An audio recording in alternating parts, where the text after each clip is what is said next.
नमस्कार। Ajit web TV देख रहे सभी दर्शकों का स्वागत है। मैं हूं विकास सचदेवा। आज बात करेंगे चांद के बारे में, चंद्रयान के बारे में, अंतरिक्ष के बारे में।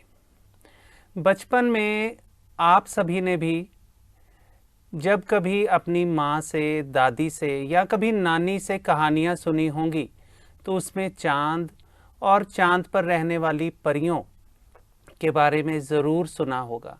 उस वक्त लगता था कि चांद आकाश में जो चमक रहा है उसे छूना, उस पर जाना, उसको देख पाना, नज़दीक से देख पाना बहुत मुश्किल बात लगती थी। एक सपना था, लेकिन ये सपना साकार होता नज़र आ रहा है।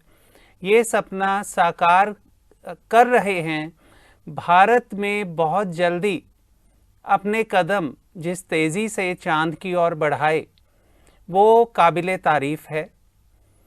चंद्रयान 3 अभी पिछले ही महीने जब अंतरिक्ष में भेजा तो भारत उस वक्त बहुत ही गौरव महसूस कर रहा था।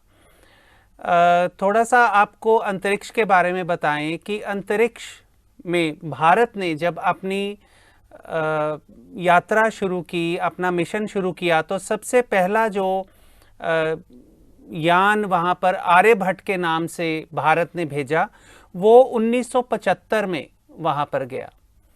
यानी कि भारत का जो अंतरिक्ष का सफ़र है वो 1975 से शुरू हो चुका है। और उसके बाद भारत ने एक अपना यात्री जिसे हम कह सकते हैं मानव वहाँ पर भेजा। भारतीय जो हैं राकेश शर्मा, वो 3 अप्रैल 1984 को अंतरिक्ष में गए। वो भारत के लिए बहुत ही गौरव का क्षण था। उस वक्त तत्कालीन जो प्रधानमंत्री थी हमारी इंदिरा गांधी जी, उन्होंने उस वक्त राकेश शर्मा जी से ये भी पूछा कि आपको ऊपर से अंतरिक्ष से भारत कैसा नज़र आ रहा है। तो उनका जवाब था, सारे जहां से अच्छा हिंदुस्तान हमारा। जी हाँ, उसी सपने को साकार कर रही है हमारी वर्तमान सरकार। आपको थोड़ा सा चांद के बारे में बताते हैं कि जो चांद है वो जो धरती है, धरती का और जो चंद्रमा का डिस्टेंस है, जो दूरी है, वो है 3,84,000 किलोमीटर से कुछ थोड़ा सा ज़्यादा। 3,84,000 किलोमीटर की दूरी है धरती और चांद के बीच में। अब चंद्रयान के बारे में अगर बात करें, जो फिलहाल जो अभी छोड़ा गया है हाल ही में, चंद्रयान 3, उसका जो कुल भार है वो 3900 किलोग्राम का था, जो कि वहां पर जाकर लैंडर और रोवर अलग अलग जब हो जाएंगे तो उनका भार वो अलग से मापा जाएगा। जो चंद्रयान 3 है ये पूरी तरह से भारत में बनाया गया और इस पर कुल लागत जो है वो 615 करोड़ की आई। यानी कि इतने कम बजट में भारत के जो वैज्ञानिक हैं उन्होंने बहुत ही कम बजट में बहुत ही एक अच्छा अंतरिक्ष यान बनाया, जो कि इस वक्त चंद्रमा के बिल्कुल नज़दीक पहुंच चुका है। और आज आपको बता दें कि आज शाम के वक्त 6 बजे के आसपास आप सभी लाइव देख सकेंगे अजीत वेब टीवी के माध्यम से चंद्रयान 3 को चांद पर लैंड करते हुए। इसकी जो लाइव कवरेज है वो 5 साढ़े 5 बजे के आसपास ही शुरू हो जाएगी। और जब चंद्रयान 3 चांद पर लैंड कर जाएगा तो उस वक्त भारत जो है वो अमेरिका, रूस और चीन के बराबर आ खड़ा होगा। इस तरह से थोड़ा सा आपको ये भी जानकारी दे कि जो चंद्रमा है, चांद है, वहां पर ग्रेविटी नहीं है, बहुत कम है या ना के बराबर है, गुरुत्वाकर्षण जिसे हम कहते हैं ग्रेविटी। तो अगर धरती पर, जैसे हम धरती पर चलते हैं, धरती पर इंसान जब चलता है, धरती पर चल रहा है तो उसके कदम लड़खड़ाते नहीं हैं, लेकिन चांद पर ऐसा नहीं है, उसके कदम वहां पर टिकते नहीं हैं। इसी तरह से धरती पर जो इंसान, एक एग्जाम्पल लेते हैं, उदाहरण लेते हैं कि जो इंसान 60 किलो का वजन है, मान लीजिए एक इंसान का, तो चांद पर अगर वही आदमी चला जाएगा तो उसका भार वहां पर 10 किलोग्राम का रह जाएगा। ये सारा इस वजह से है कि वहां पर ग्रेविटी नहीं है। अंतरिक्ष के बारे में बात कर रहे हैं। अंतरिक्ष के बारे में जानकारी जो है वो स्टार्टिंग से थोड़ा सा आपको देना चाहेंगे कि अंतरिक्ष की खोजबीन, वहां पर जाने का, वहां पर यान भेजने का जो सिलसिला है, सबसे पहले सोवियत यूनियन ने स्टार्ट किया, जो आजकल रूस के नाम से जाना जाता है। सोवियत यूनियन ने वहां पर 1961 में अपना पहला यान भेजा, लूना 1। 1961 में यूरी गागरिन वहां पर पहले अंतरिक्ष गए, अंतरिक्ष यात्री। 1959 में लूना 1 जो है वो असफल रहा, लेकिन उसी साल लगभग 9 महीने के अंतराल के बाद सोवियत यूनियन ने दूसरा अपना अंतरिक्ष यान भेजा, लूना 2, जो कि सक्सेसफुली वहां पर सफलतापूर्वक लैंड कर गया चांद पर।